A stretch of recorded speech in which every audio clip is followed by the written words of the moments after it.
ইনশাআল্লাহ ভারতবর্ষের কোন মুহাক্কিক আলেম, হক্কানি আলেম অথবা আল্লাহর রাস্তার মুজাহিদ যখন ডাক দিবে হাইয়া আলাল জিহাদ, গজওয়াতুল হিন্দ, আমি তো সমস্ত সম্মেলনে বলেছি আব্দুল কুদ্দুস ফারুকীর সমস্ত ছাত্র নিয়ে ঝাঁপাইয়া পড়ব। আপনারা যারা যারা রাজি আছেন দাঁড়িয়ে যান, দাঁড়িয়ে যান, দাঁড়িয়ে যান। আল্লাহু আকবার, নারায়ে তাকবীর, জিহাদ করে বাঁচতে চাই, জিহাদ করে বাঁচতে চাই। আল্লাহু আকবার। বাহিনী বন্দুক নিয়ে খাড়ায় রইছে, আমি কই আল্লাহু আকবার। আল্লাহর কোরআন সামনে,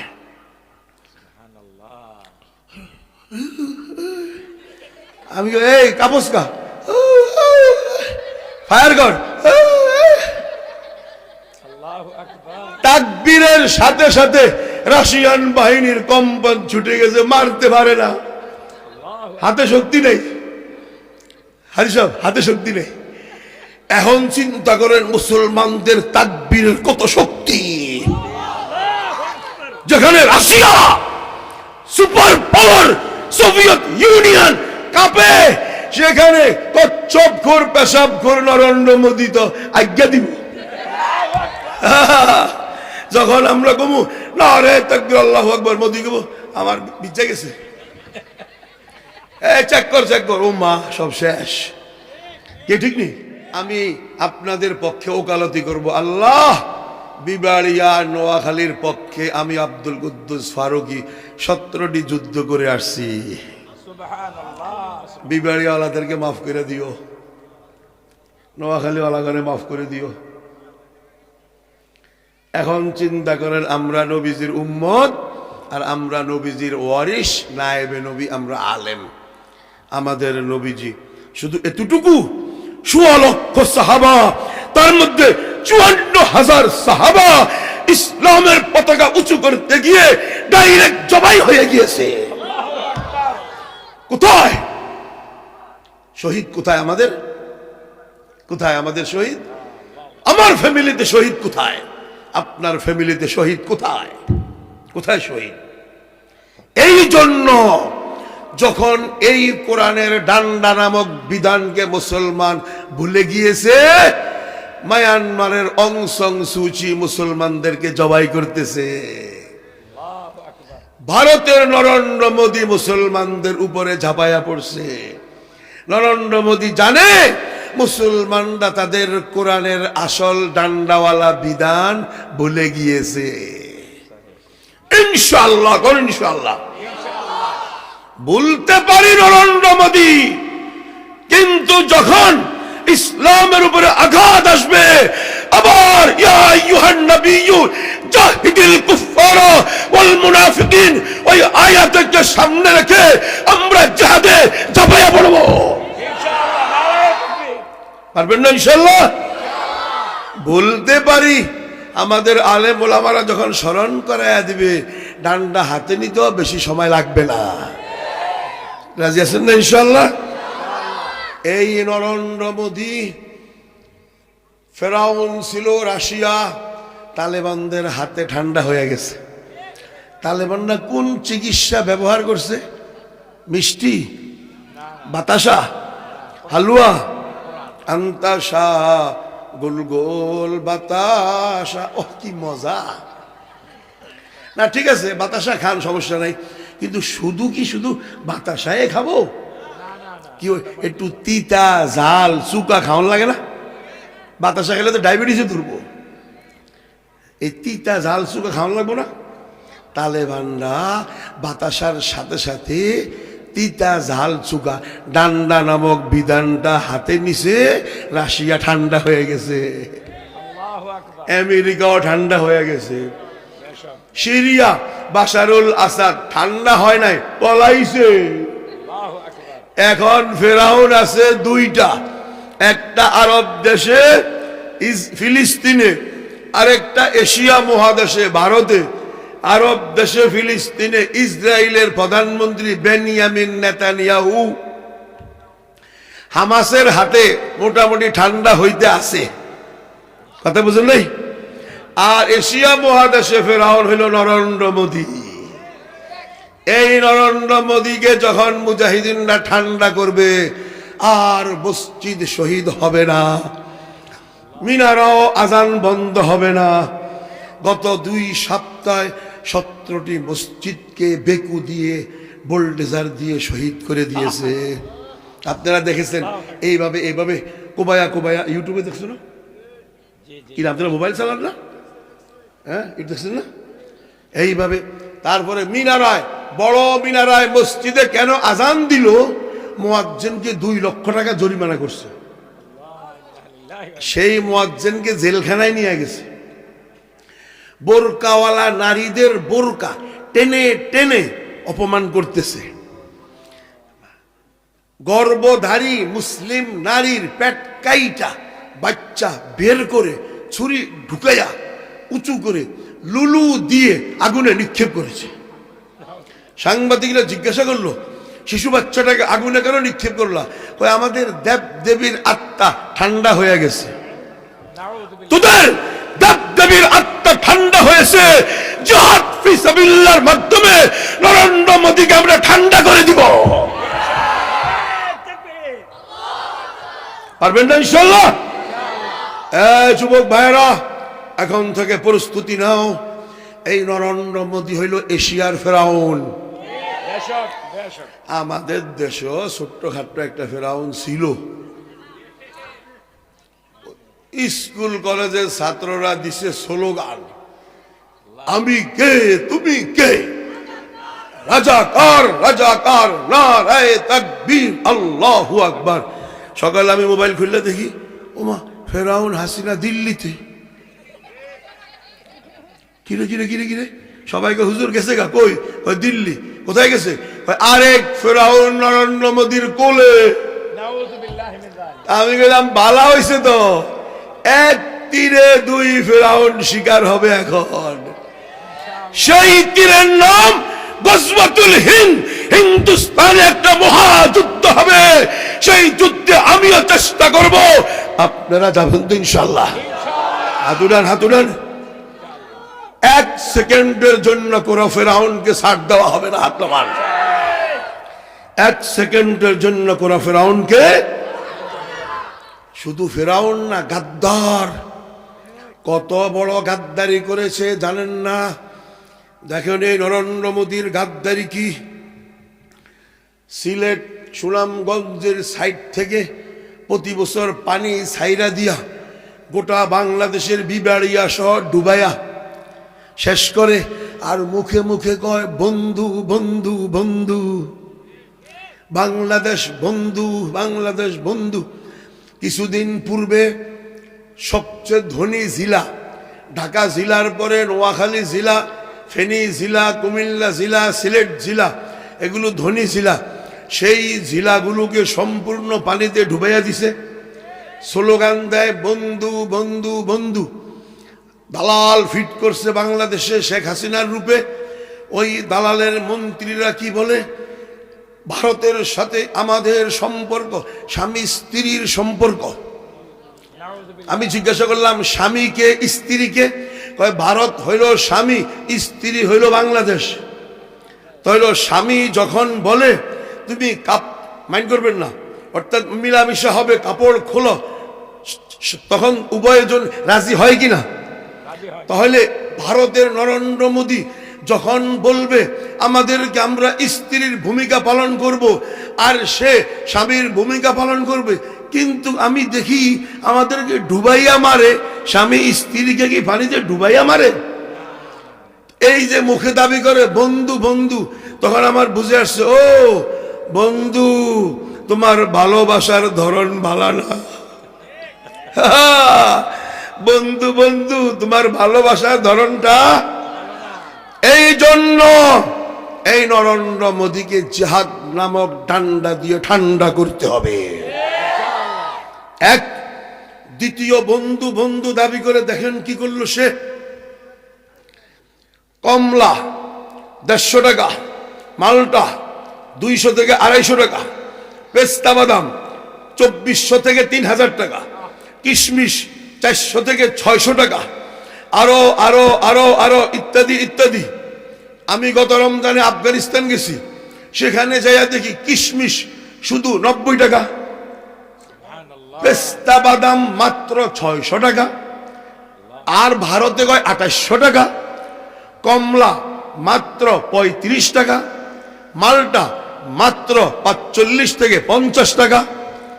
তাহলে আফগানিস্তান আর পাকিস্তানের সাথে আমাদেরকে বন্ধুত্ব করতে দেয় নাই, স্লোগান দিছে ভারত বন্ধু। বন্ধু আরেক বন্ধুকে মালটা কমলা দেয় আগুনের মতন চড়া দামে। বন্ধু তোমার ভালোবাসার ধরন ভালো না, গোটা বাংলাদেশকে লুট মার করে খেয়েছে, এক একটা টাকার প্রতিশোধ নিতে হবে, ঠিক কিনা বলো? একটা ঘন্টার জন্য নরেন্দ্র মোদীকে ছাড় দেওয়া হবে না। মালাউনের বাচ্চা পাকিস্তানের সাথে আমাদের সম্পর্ক করতে দেয় না, কয় রাজাকার, মৌলবাদী, আর কি আর কি, আল বদর আর শামস, আল্লামা সাইদি আল বদরের কমান্ডার, নেজামে আর শামসের কমান্ডার, আর বাবুনগরী মৌলবাদী, আর আর মামুনুল হক জঙ্গিবাদী, আর আমার গয় ফারুকি তালেবান। কথা বুঝে নাই? আল কায়দা, নুরানি কায়দা, বুগদাদিয়া কায়দা, আমাদের কায়দার কোনো শেষ নেই, গিরি শুধু কায়দা আর কায়দা। এইগুলো বলে বলে চাপায়া রাখছে কেন? বাংলাদেশের টাকা আর সম্পদ দুই হাতে 16 বছর লুট করেছে। যখন পাকিস্তানকে এখন ডক্টর ইউনুস বলল রমজানে ফুরুট দিবা, কয় আগে চিনি আর পেঁয়াজ নাও, কয় পেঁয়াজ কত দিবা, কয় হুদা 27 টাকা। এই হলো বন্ধু, তোমার বন্ধুত্বের ধরন বালা, বন্ধুত্বের ধরন। আফগানের জিগাইলো কত কইলা দিবা, কয় আমরা প্রথম টাকায় নিব না, একটা পেঁয়াজ আধা কেজি। কি হাজি, একটা পেঁয়াজ আধা কেজি। যুদ্ধের সময় আমি খাইছি তো, এক পকেটে আমাদের থাকতো পেঁয়াজ আর এক পকেটে শুকনা রুটি, ওই পেঁয়াজের গন্ধ নাই, মসমসা পেঁয়াজ, আল্লাহু আকবার আল্লাহু আকবার, এত মোটা মোটা পেঁয়াজ। এক যুদ্ধে আমরা একটু জাল তরকারি খাইতে মন চাইছে, এখন জাল তো হেরা খায় না, আফগানিরা মরিচ খায় না, জাল নাই। তো এখন কি করবো, এক জায়গায় গেছি যুদ্ধ এলাকায়, যায় দেখি মোরগের ডাক, ওই যে শত্রুরা মুরগি মুরগি থুইয়া বাগজে, হেগো বাড়িতে ঢুকছি, ঢুকে রাতা পাইছি 27টা, এক একটা রাতা 5.5 কেজি 6 কেজি রাতা ধরছি সবডি। মানে রাতাটা ফাঁকা মুখি দিয়া, কোনো তরকারিও নাই। রাস্তায় আসতেছি দেখি একটা বোমা ফইরা রয়েছে, লাল বোম। আমি কি বোম রাস্তার মাঝখানে পড়বো কা, যুদ্ধ তো শেষ হয়ে গেছে। নাইমা দেখি বোম না, মিষ্টি কুমড়া, লতা একটা লাইগা রয়েছে, 3 জনে ধরে উঠাইছি, 3.5 মন, 27টা রাতা, একটা মিষ্টি কুমড়া। এখন ফাঁকা মরিচ কই, কথা বুঝুন নেই, মরিচের ভাও হইছে, এইভাবে পাকায়া আমরা সবাই খাইলাম। বলার উদ্দেশ্য, কেমন উর্বর জমিন, একটা মিষ্টি কুমড়া 3.5 মন ওজন। তারপরে এই রমজানে সেখানে দেখলাম দ্রব্যমূল্য এত সস্তা, যদি পাকিস্তানের সাথে দূতাবাস খোলা, নাম কে ওয়াস্তে ফেরাউন হাসিনার কারণে দূতাবাসের সমস্ত কর্মকাণ্ড বন্ধ ছিল, ব্যবসা বাণিজ্য বন্ধ ছিল। আর যদি কাবুলের সাথে আমাদের সম্পর্ক, দূতাবাস খুলে যায়, আমি জীবিত থাকবো। এই বিবাড়িয়ার ছাত্র ভাইয়েরা, কিশমিশ খাইবা মাত্র সর্বোচ্চ 135 টাকা, আর পেস্তা বাদাম খাইবা 600 টাকা, মালটা কমলা খাইবা 50 থেকে 60 টাকা। এই হলো বন্ধু ধরন বালা, ধরন বালানি। তাহলে এই যে মালাউনের বাচ্চা বন্ধু বন্ধু স্লোগান দিয়ে ধোকা দিছে আমাদেরকে, প্রতিশোধ নিতে হবে কি হবে না? একটা মহাযুদ্ধ হবে হিন্দুস্তানে, আমাদের জন্য এখন সুযোগ আছে। আমরা আক্রমণ করতে গেলে কেবল জঙ্গিরা আক্রমণ করছে, আর যদি নবী মুহাম্মদ বলেছেন সাল্লাল্লাহু আলাইহি সাল্লাম, আমাদের নবীজি যেই কথা বলছেন একবার, কিয়ামতের আগে এটা হবেই হবে। পৃথিবীর কোন শক্তি এটাকে রুখতে পারবে না। নবীজি বলছেন গজওয়াতুল হিন্দ, হিন্দুস্তানে একটা মহাযুদ্ধ হবে। সাহাবারা পাশে বসা ছিলেন। সাহাবারা কই, ইয়া রাসূলুল্লাহ, আমরা বদরে যুদ্ধ করলাম, উহুদে যুদ্ধ করলাম, হুনাইনে, খাইবারে, তারপরে গজওয়া বনু কুরাইজা, বনু নজির, তারপরে এত যুদ্ধ করলাম, আরো কোন যুদ্ধ? কয় না, অনেক পরে একটা যুদ্ধ হবে হিন্দুস্তানে, গজওয়াতুল হিন্দ, মহাযুদ্ধ হবে। সাহাবারা বললেন কি ফজিলত হবে? নবীজি উদ্বুদ্ধ করার জন্য বললেন, যারা সেই যুদ্ধে অংশগ্রহণ করবে বদরের যুদ্ধের সওয়াব পাবে। ও বিবারিয়া যুবক, সৌভাগ্য, কপাল ভালো, ভাগ্য ভালো, বদরের যুদ্ধের সওয়াব পাবো। সুবহানাল্লাহ। কয় কি এই জমানায়ও আমরা বদরের যুদ্ধের সওয়াব পাবো? আল্লাহু আকবার। আবু হুরায়রা পাশে বসা ছিলেন, উনি বলতেছেন, ফাইন আদরাকতুহা উনফিকু মালি ওয়া নাফসি ইয়া রাসূলুল্লাহ, আমি যদি সেই যুদ্ধ পাই আমি জান মাল কুরবান করব ইনশাআল্লাহ। ভারতবর্ষের কোন মুহাক্কিক আলেম, হক্কানি আলেম অথবা আল্লাহর রাস্তার মুজাহিদ যখন ডাক দিবে হাইয়া আলাল জিহাদ, গজওয়াতুল হিন্দ, আমি তো সমস্ত সম্মেলনে বলেছি আব্দুল কুদ্দুস ফারুকীর সমস্ত ছাত্র নিয়ে ঝাঁপাইয়া পড়ব। আপনারা যারা যারা রাজি আছেন দাঁড়িয়ে যান, দাঁড়িয়ে যান, দাঁড়িয়ে যান। আল্লাহু আকবার, নারায়ে তাকবীর।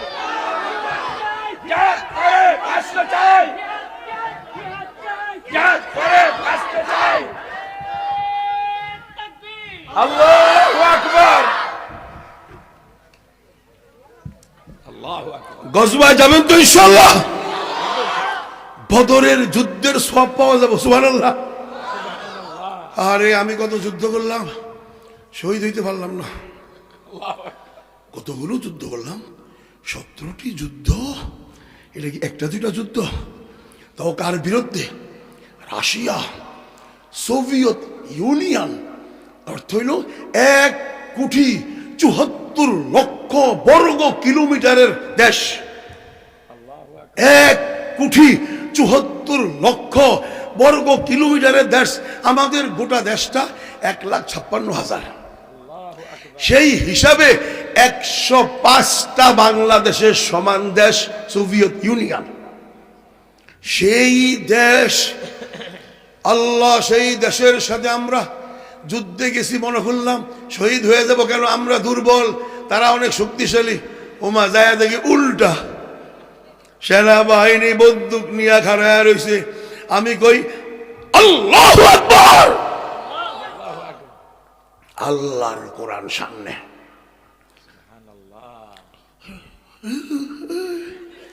আমি এই কাপস কা ফায়ার কর। তাকবীরের সাথে সাথে রাশিয়ান বাহিনীর কম্পন ছুটে গেছে, মারতে পারে না, হাতে শক্তি নেই। হাজি সাহেব, হাতে শক্তি নেই। এখন চিন্তা করেন মুসলমানদের তাকবীরের কত শক্তি। যেখানে Russia super power, Soviet union কাঁপে, সেখানে কচ্ছপখোর, পেশাবখোর নরেন্দ্র মোদী তো আজ্ঞা দিব। যখন আমরা কমু নারে তাকবীর আল্লাহু আকবার, মোদী কব আমার বিচ্ছা গেছে, চেক কর চেক কর, ও মা সব শেষ। কে ঠিক নেই? মূর্তি পূজারী সারা পৃথিবীর জমিনের উপরে। আমরা কথা বলতেছিলাম ওখানে বিবালিয়া না, বাংলাদেশের মধ্যে বড় মুফতি ধরলে মহসিনুল করিম সাহেব। আল্লাহু আকবার। বড় যে কয়েকজন মুফতি আছে, শুধু মুফতি ধরলে হবে না, আল্লাহওয়ালা, আবার এক মুখলেস, ইলমি যোগ্যতা, যাদেরকে ওলামায়ে দেওবন্দ বলা যায়, সেই মুফতির মধ্যে একজন মুফতি। আপনারা চিনবেন না, আলেমরা চিনবেন, আলেম ওলামারা চিনবেন। কথা বুঝেন নাই? এই যে আমার আগে যে বয়ান করে গেল না, চেহারা দেখছেন না কি সুন্দর, গ্র্যান্ড মুফতি, গ্র্যান্ড মানে 5-7 জনের মধ্যে একজন উনি। আল্লাহ, আপনারা চিনেন না তো, ঢাকা ওনার যে প্রশংসা করে মানুষ, এত বড় মুফতি। তো এই যে উল্লেখযোগ্য এই মুফতি সাহেবরা যখন এই যে রাশিয়ার যুদ্ধ চারদিকে, রাশিয়া এত বড়, আর নরেন্দ্র মোদী উনি, আমি কথা বলতেছিলাম মেহমানখানায়, তো উনি কয় আমার হুজুর জমিনের উপরে সবচেয়ে ভীতু কাপুরুষ সৈন্য মূর্তি পূজারী হিন্দু সৈন্য। কথা বুঝলেন? তো যেখানে তাকবীর দিলাম রাশিয়ার সেনাবাহিনী কাঁপে, তো পেশাব খায়, হ্যাঁ কি করবো, হ্যাঁ তো পেশাব করে দিব। আমি ফেসবুকে দেখতেছি নরেন্দ্র মোদীর সামনে কালা ভুনা গোস্ত দিয়া কাচ্চি বিরিয়ানি। আমি কি রে, কাচ্চি বিরিয়ানি গোস্ত দিয়া খায়? হ্যাঁ না, গৌমা খায় না, হ্যাঁ মুদ খায়, গোস্ত খায় না, দুধ খায় না। ভালো করে নিচের দিকে তাকায় দেখি কাচ্চি বিরিয়ানি না, নিচে লেখা গোবর। ওই গোবর কালা কালা বাস বাস করে রাখছে। আমি বলছি এটা কাচ্চি বিরিয়ানি, কালা ভুনা দিয়া, অন্ধে গোবর। চিন্তা করেন, নরেন্দ্র মোদী কি খায়? গোবর। আবার খায় কচ্ছপ। আচ্ছা কচ্ছপ দেখবেন তো, মানুষ যখন সামনে যায় তো কচ্ছপ কি মানুষের ঠোকর মারে না কল্লা ভিত্তি ঢুকালায়? বুঝা গেছে দুর্বল, ভয় পায়। আবার কি খায়? পেশাব।